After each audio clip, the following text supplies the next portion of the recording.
And do you have, you've mentioned you've written countless stories. I can't even guess at how many you've written over the course of your career. Do you have any favorites or ones that specifically stand out as really impactful or that you thought you did a great job with? Yeah. I would say the ones I've got most involved with are the ones probably that Hmm. um, I feel are the most impactful. I wrote a story, it's about 5 years ago about, I'm a runner and I belong to this running club in Connecticut, Hmm. and they put something out on social media, about this guy who had early onset Alzheimer's, and he was trying to complete this goal.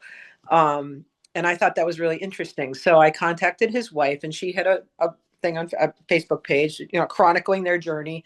And she didn't want to talk to me at first. She was kind of like, who is this person? And then, I kind of called, I got bugging her, and she eventually, said, yeah, okay, you can come talk to us. So I went and talked to them. He was 55 years old when he was diagnosed with early onset Alzheimer's. And this man was brilliant. He was an engineer, brilliant, brilliant man. And, at the end it was, he didn't know anybody, didn't know anything. And it was horrible.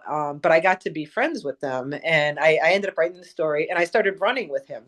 This Wow. guy, Peter Marshall, and we ran together because it would get him out of the house, and his wife could have like a nice little break. And so we became friends, and I became just kind of involved with their lives. And when he died, 2 years later, I wrote a story about when he, like, a kind of a personal column about when he died.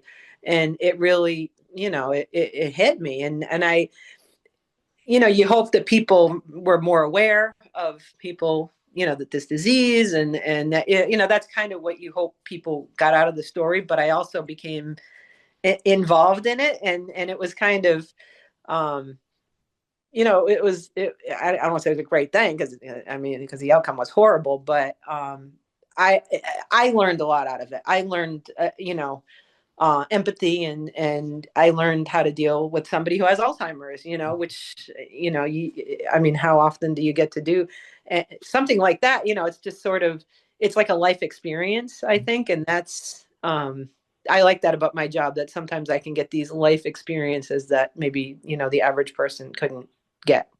Would you say that's probably one of your favorite or the best parts of your job with, the connections with people, the people Yeah, that you meet? absolutely. I like, I cover road races in Connecticut. There's this one race called the Manchester Road Race. It has like, 10, 15,000 people that run in it every year. And it's one of my favorite things to cover. Just, seeing it's on Thanksgiving Day. So it's a really fun day. And just seeing the runners, seeing all the people I know. Yes, the connections I love talking to people. It's one of my favorite Yeah. things. And I love meeting new people, and I love, I've always liked that. And and people are really interesting to me. So, sometimes you find things that, you pull things out of people that maybe they don't think are very interesting. And you're like, no, this is really interesting. And then you write about it, and they're like, wow, I didn't know it was that interesting. So, I'm with you there. yeah, so it's, It seems yeah, like you're a very curious person as well. I yep, know I am. I love learning about a lot about everything, yep, or even if it's, a little bit about everything, it's really cool and interesting to get out there and learn stuff. Would you right. say that that curiosity makes a good journalist? What does, in your opinion, make a good journalist? Yeah, I think curiosity, I think, you know, a passion for, I have a passion for writing. I feel like that's maybe going away a little bit now in journalism, which is kind of sad. Um, reading people like, I mean, Lee Montville from the Boston Globe. He's just, his stories, and or Gary Smith from Sports Illustrated. Like these, I don't know if you know these names, but they were like icons to me. And just getting lost in their stories that they would tell, or just laughing at their columns or whatever. It was, to me, that's, I love reading and I love writing. And I just hope that in the future that kind of passion continues. But being a good journalist, I feel like it's, about seeing both sides of the story, even if you don't agree with one of the sides, to be fair, to be accurate, factual.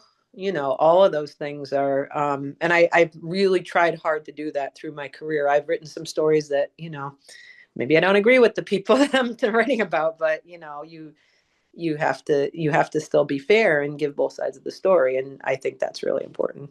That's a good point. And I feel like with sports writing or writing in general, you can talk about things, you can say certain things on social media, but I feel like writing gives you that chance to kind of voice your opinion and your creativity in kind of a long form way. Would you agree with that?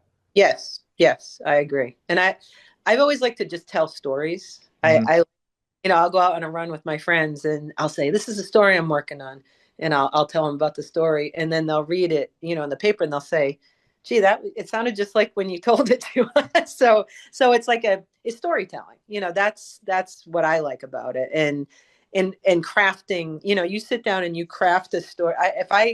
If I'm really into a story, I just get lost in it. And Mhm. I'm gone for like 2 hours. And then I come back and I'm like, oh yeah, it's kind of like reading a good book or Yeah. something, kind of, or watching a good movie. You forget where you are, and all of a sudden you're in the story. And that doesn't happen all the time, obviously, Mhm. because some stuff is pretty just generic stuff that you write, day-to-day stuff. But a good story is, yeah, you can tell when it's done. You go, yep, that was a good one. Yeah.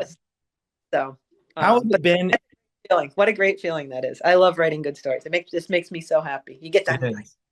you You know. kind of get you kind of get in that flow state. You're kind of just like locked in, especially if it's something Yep. you're passionate about. Yep. And people are going to read it, and maybe it's going to make them cry, or maybe it's going to make them laugh. I'm more of the crying type. Okay. I tend to write about stuff that maybe, people, maybe it's not maybe the most uplifting. Well, it is uplifting because there's always an uplifting message, but if somebody like messaged me and said, you made me cry with that story, that my job is done. That I made somebody feel something. That's pretty cool. That is pretty cool. And also, working with some of these athletes, you've worked with all different types of people. How has it been working with all these different types of athletes and, conversing with them? How is that as a journalist? How has that been over the years? Like I said, it depends what level we're talking. Mhm. Uh, I've noticed lately that a lot of in I would say kids, Mhm. talk like, and even coaches, Mhm. and talking maybe, more high school and maybe some college, that they see things on television Mhm. that's how people talk, and then they say, well, this is what the reporter wants me to say, so I'm going to say what I heard on and you're just like, no, just talk to me. The real answers. Yeah, so I try to establish a connection with the person that I'm interviewing, and then I try to get them to just talk to me Mhm. and pretend like I'm not a reporter, and pretend like we're just talking.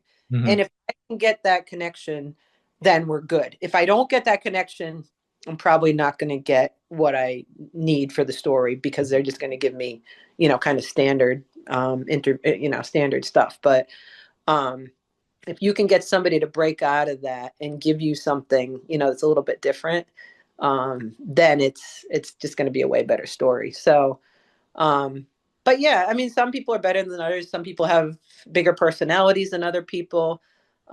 People with big personalities are usually easy to interview because they want to talk and they want to say things and they want it out there. So I always have fun with people like that, because the other thing I try to find out is, I'm always interested in, like, what makes people tick. Why do I interviewed a guy once that ran 5 100-mile races in a calendar year. It was actually within like six One months or something. year? Wow. Yeah, like, why? Why? What drive?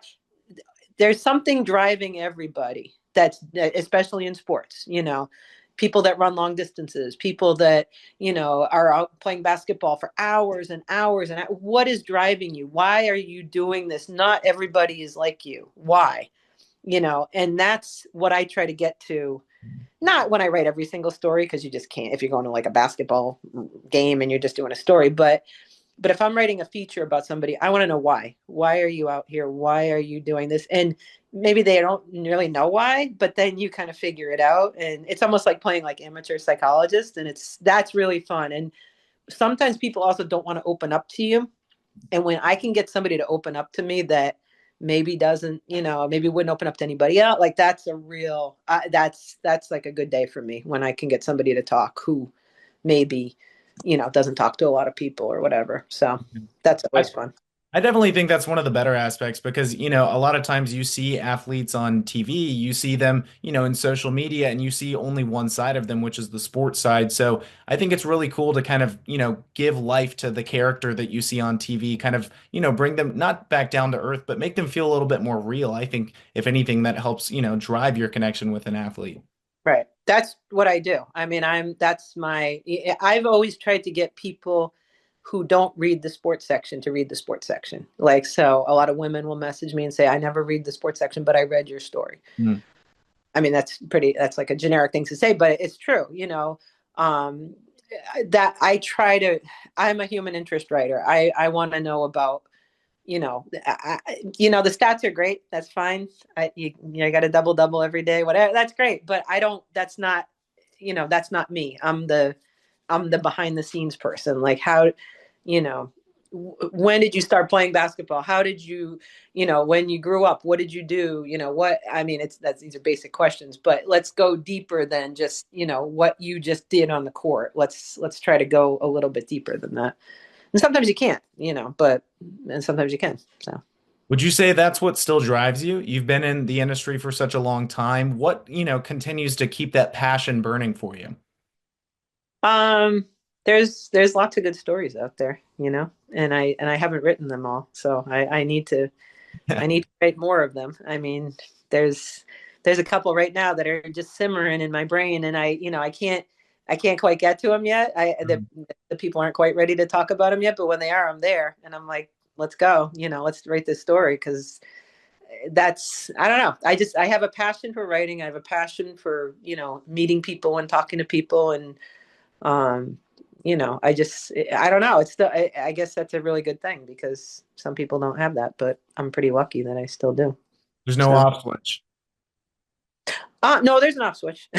Really? There's an off switch. Yeah, yeah, yeah. When I get done at the end of the day. Oh yeah, there's definitely an off switch. I'm not that crazy, but no, it's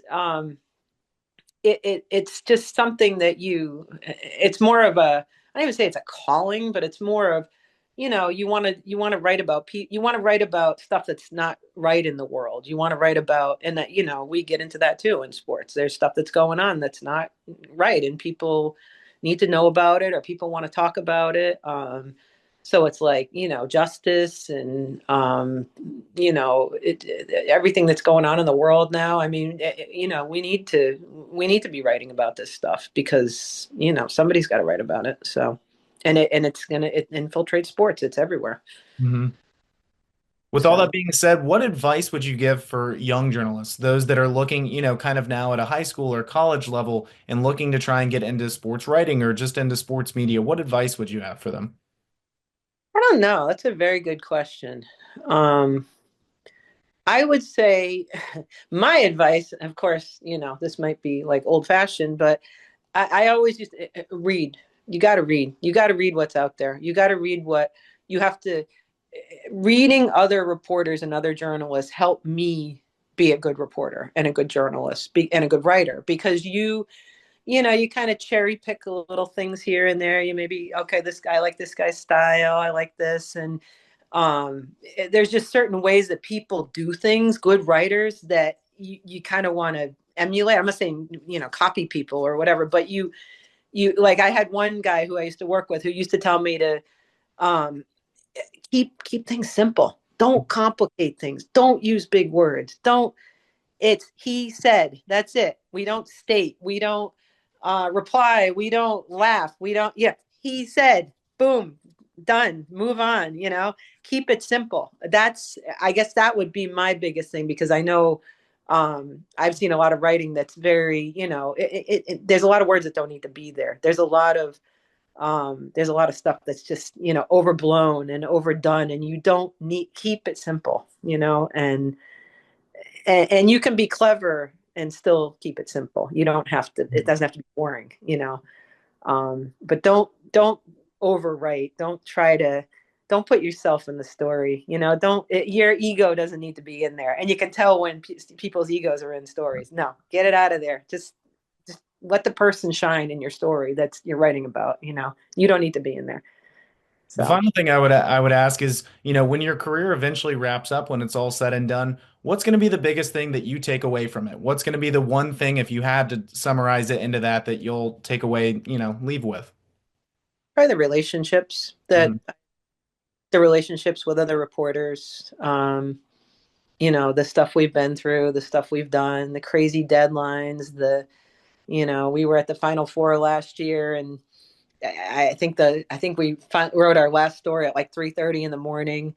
And one of my friends and I were she was from another paper. We're out looking for the Uber, and it's like 4:30 in the Yeah. morning. We're just there outside of the Oh, arena in Cleveland, and we're just like, this is crazy. Like, what are we doing? I went to bed at 5, and we're just laughing, and just that's just the relationships, and just hopefully the impact you made on people's lives. That you I get a lot of people, I'll run into somebody that I wrote a story about 20 years ago, and they're like, "Oh my God, I have the story clipped out," and like like you don't even remember the person. You're like, "Oh, what's your name?" I forgot. I wrote about 10,000 stories since then, you did something that meant something to that person, and it meant a lot to them, and it's really, so that I think that just you try to have an impact on people. You try to make people see things differently. Um, Relationships with, all the coaches and athletes and people I've dealt with.